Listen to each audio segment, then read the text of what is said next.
Here at the National Police Association, we absolutely revere the Second Amendment and we support a citizen's right to protect themselves, to carry a firearm. And so I thought that this gentleman was somebody that you all needed to meet because he really takes this to heart in a state that really doesn't particularly revere the Second Amendment. So, Tzvi Waldman, welcome to the show. Thanks for having me. So, first and foremost, you're suing your governor, right? Let's talk about that. Yep, kind of. If no one is going to do it, someone has to step up. See, and that's what I love about you. If not who, when, if not, if not me, who. And so, talk about how you came to this spot, because you're a guy who enjoys shooting, enjoys safety, things like that. Talk about how this all came about. So I grew up in Brooklyn, New York, and in Brooklyn, New York, back then it was nearly impossible to get a pistol license. It's something I always wanted. I always cherished the ability to, for self-defense, the freedom, the responsibility, the spirit that comes along with it, with firearms ownership. So as soon as I started a family, I moved out of Brooklyn. I moved to Rockland County. And I applied for a pistol license together with my wife. We went through the whole process. We got the gun. I started going to the range to practice. I was looking for classes and different instructors because I wanted to become proficient in it. I kept on running into a problem is that most of these classes were given on the Sabbath. As a observant Orthodox Jew, I couldn't do that. So whenever I was at the range and I saw someone else from my community, I took down his name, took down his phone number. When he had a couple of names, I found a local instructor. I told him, hey, I have 10 guys. Can we do a class? That's a Saturday night after the Sabbath ends or on a Sunday. And that's how we started. We started training together and it just grew.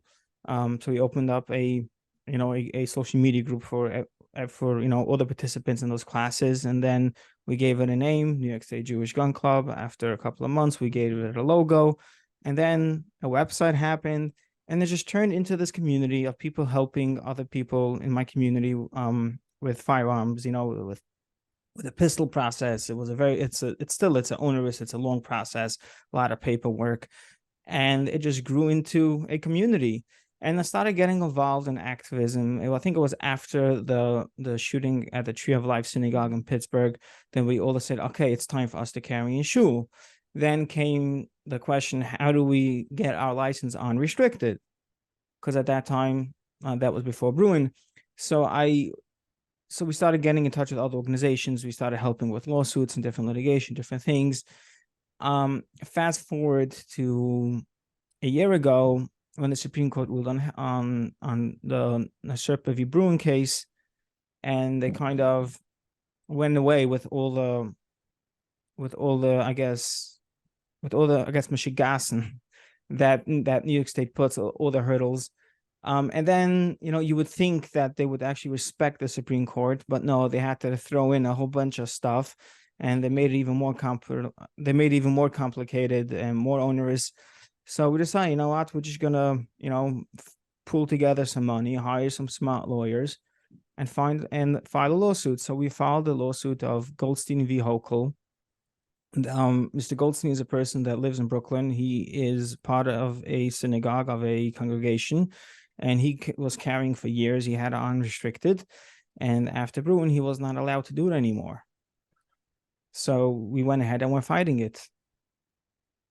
So there are people that will say, why do you need to carry a gun? Just call the police. What do you say to that? Look, at the end of the day, you have to have mad respect for police, the audacity and the courage that they have to have in order to go in and to interdict in the active shooter is incredible.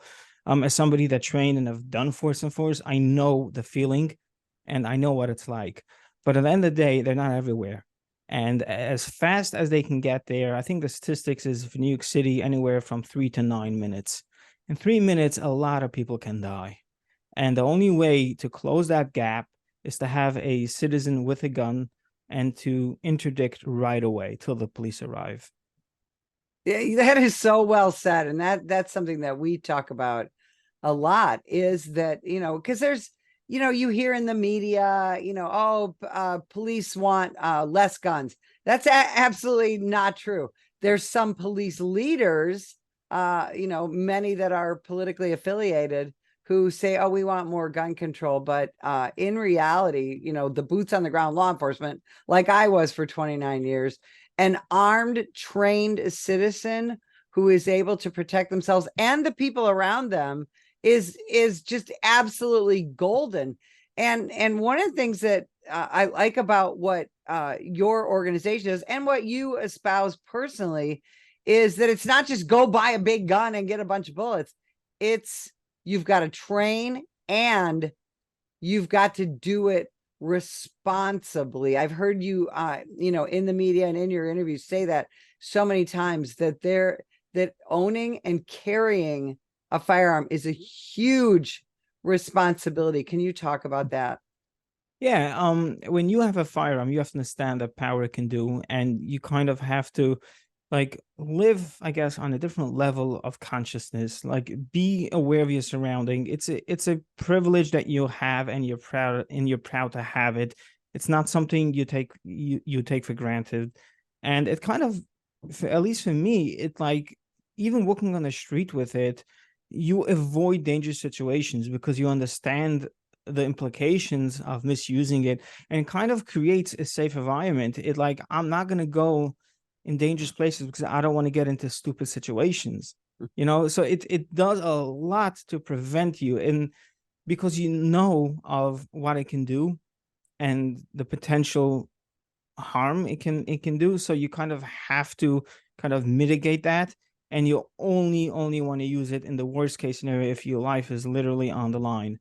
And again, it creates like a certain person, like living with a certain, I guess, gravitas, or like proudness that you have it, you're an American. And you see the same thing because a lot of times when we talk to people, we're like, oh, how will a police officer want to react if you have a gun? Think about the officer stopping you on the side of the highway. If you act like a mensch, the officer is going to respect you. They're going to feel that, the respect of the officer, and they're not even going to ask you about your gun. You know what I mean? There's no need for it. As long as you do what you're supposed to do, you don't do anything stupid, everything is going to go by smoothly without any incident. If you are stupid, then stupid things will happen. So it's more the personality and how you look at things, how you look at the cops, how you look at the overall firearms ownership. Yeah, and you're right. And it is I love that you see it as a privilege. I carry all the time as a retired law enforcement officer. And my husband and I talk about those very same things, that we're going to avoid dangerous situations, and we're going to behave in a certain way because we have a responsibility as an armed citizen to behave in a certain way. And I want people to think about all the videos that you see of armed gangbangers and armed criminals and people who act like idiots with guns. And then I want you to compare that to responsible firearm owners and people who use firearms. And a big part of that, and this is something that I've heard you talk about too, is family involvement. Because I know a lot of people who will say, well, I have little kids, I don't want my kids around firearms. And in reality, what you need to do, and I've heard you talk about this, is teach kids how dangerous a firearm is, how we need to be responsible around it, but take the mystery out of that. Can you talk about that? Yeah, it's simple. Kids are curious, their minds wander. And if you don't, like, I guess, feed their curiosity, they're going to figure it out on their own, and it can be dangerous. So teaching kids the same way a knife is dangerous. You don't play with a knife. If you want to cut yourself, if you want to prepare yourself a piece of cake, you're going to ask your parents to do it at a certain age, when they see when you can prove that you're safe with it, they'll let you do it on your own. The same thing has to do with a firearm. So when the kids are young, and the gun is safe, like when you clean the gun, it's okay if kids see it and they'll ask questions. and you answer those questions. And later, when they're at the right age, take them to a range with something light, like a 22, LR bolt action, something small, and just put them behind it when they're at the appropriate age. Again, every kid is different. You have to understand your kid, and you have to make that determination based on their personality and their development. But at the end of the day, this will cause situation. This will create situations that if they do come across a firearm, or they are in someone else's house and they see a firearm, they will act in a safe way with it. There used to be a video series for kids. It was a cartoon video series called Eddie Eagle, and it was very simple. They taught kids, if you come across a firearm, either at your parents' house or somebody else's house, stop, don't touch, leave the area, tell an adult. End of story. And if we would all teach these rules and talk about these rules, we could reduce the accidental shootings of children. And when that happens, most of the time, it's in a home where they are irresponsible gun owners. Right.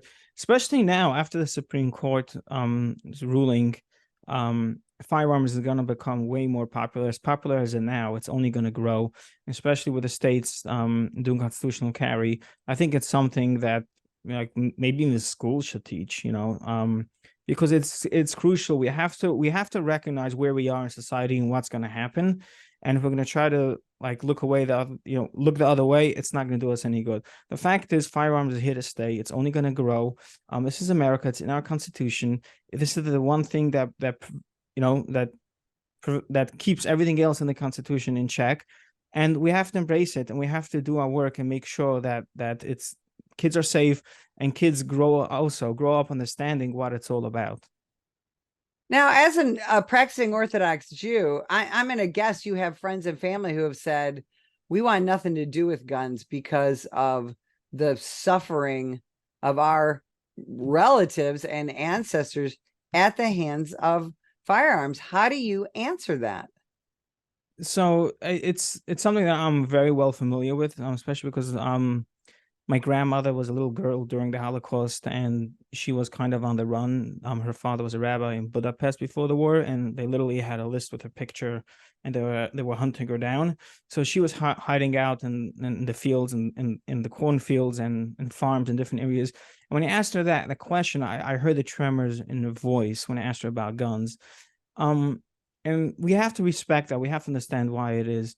Why they have that trauma, because it was the one thing that marched people into the cattle carts. It's the thing that forced them into submission. But on the other hand, I have spoken to, and I have had in school, people come down and speak to us who were part of the partisans and were there fighting back. So we have this balance. When people go through a trauma situation, everybody takes it differently, and everybody learns something else out of it. But at the end of the day, we are 60 years past the Holocaust. We're already in the second generation afterwards. And we're living in America where we have the right, and it's a right that is designed to preserve our freedoms. So if you want to live in America as an Orthodox Jew, or any religion, or even as a conservative with strong values, you have to it's time that we embrace the Second Amendment for the aspect of not only personal security, but understanding it's there to protect our way of life against government.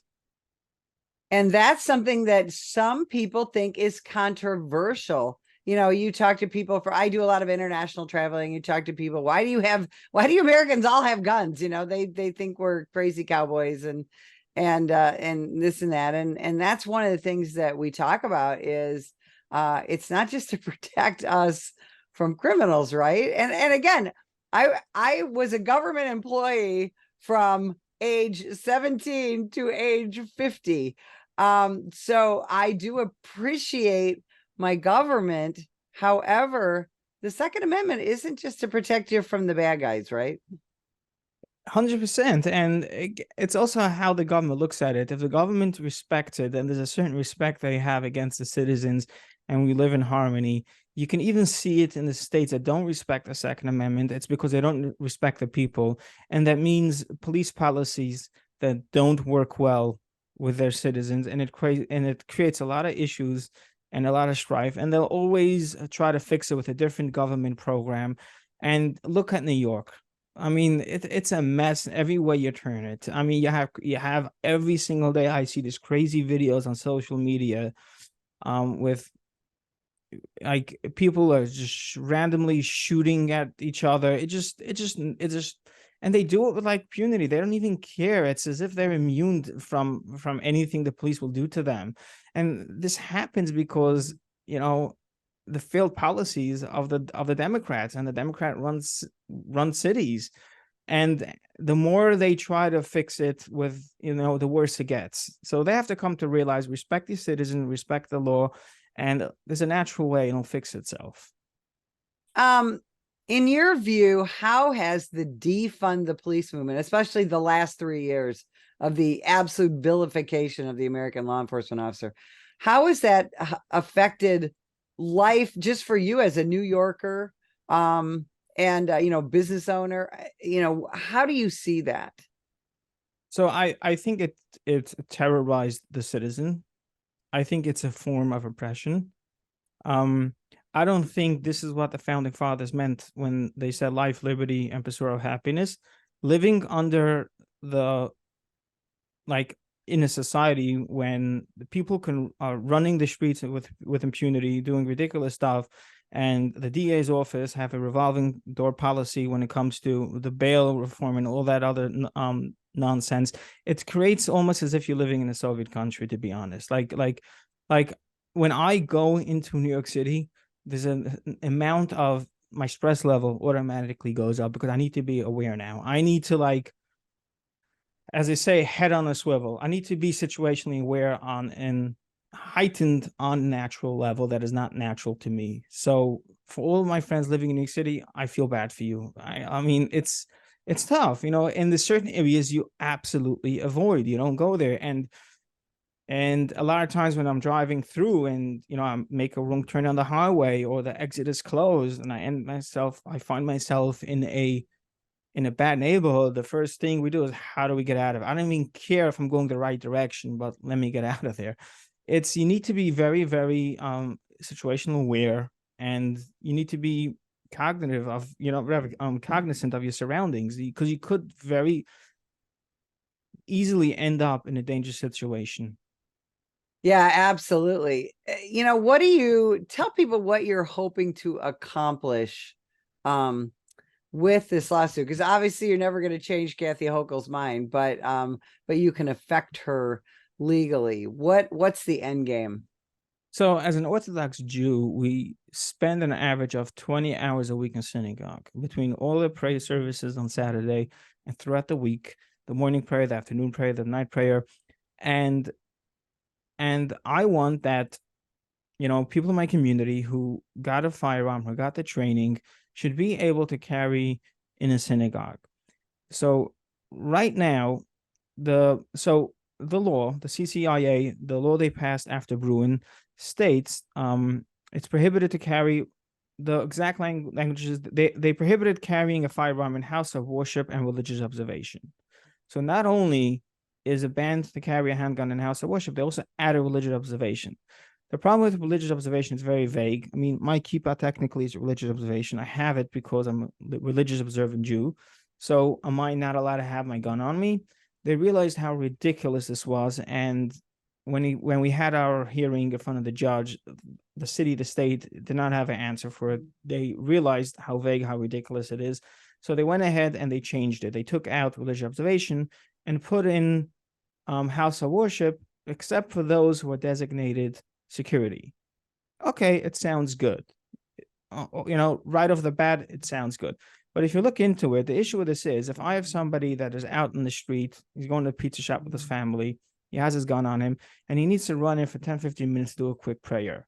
Now he has to take off his gun, because the community, it's not like everyone has his designated whatever synagogue where he prays. That might be the case on the weekend, but during the week a person will run in quickly and catch a small prayer here, and so when you designate somebody for security for the house of worship, you are liable for it. You have to get insurance for it.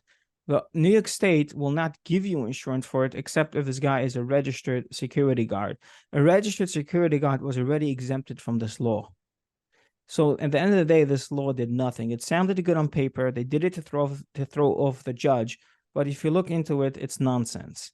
So I want that if you're any Jew and you walk into a synagogue, you should be able to carry it without any questions, without any problems, because it's not people within the community we are scared about. The people that will come harm us don't care of any of these laws. Is the law, do you feel like the state is trying to push you toward hiring private security? There's not enough security guards in the entire state to be able to protect every single synagogue. And second of all, the same way you don't need to hire a press secretary to talk. You're allowed to get on Facebook and post whatever you want, and I can get in front of my house and talk. I shouldn't have to outsource my security. It's a fundamental right. It's in the Constitution. I love that. So we're running out of time. Where can people find you, your social media, learn more about the website, all of that? So you can go to nysjewishgunclub.com. You'll see all the information over there. The donation button to help fund our lawsuits is on the right-hand side on top. Social media links are all on the bottom. I tell you, I cannot thank you enough for spending time with us today. This is such an incredibly important topic, and I hope people take a look at your lawsuit and realize that you don't just have to sit back and take what your anti-gun government has to offer, that you really do have options. You're inspiring and very brave, and we so appreciate you spending time with us today. And if you would like more information about us, visit the National Police Association at nationalpolice.org. Ma'am, put the gun down! Put the gun down!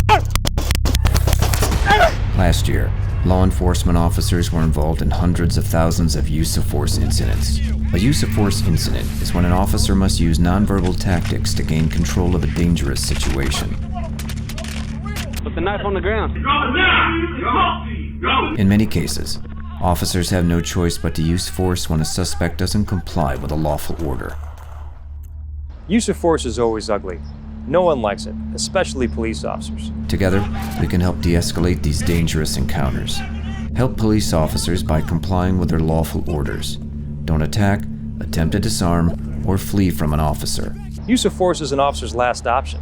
Most incidents can be avoided by not resisting arrest. If you feel you've been wrongfully detained by a police officer, then seek a legal solution after the encounter has been resolved. Let's keep everyone safe. Comply now and complain later.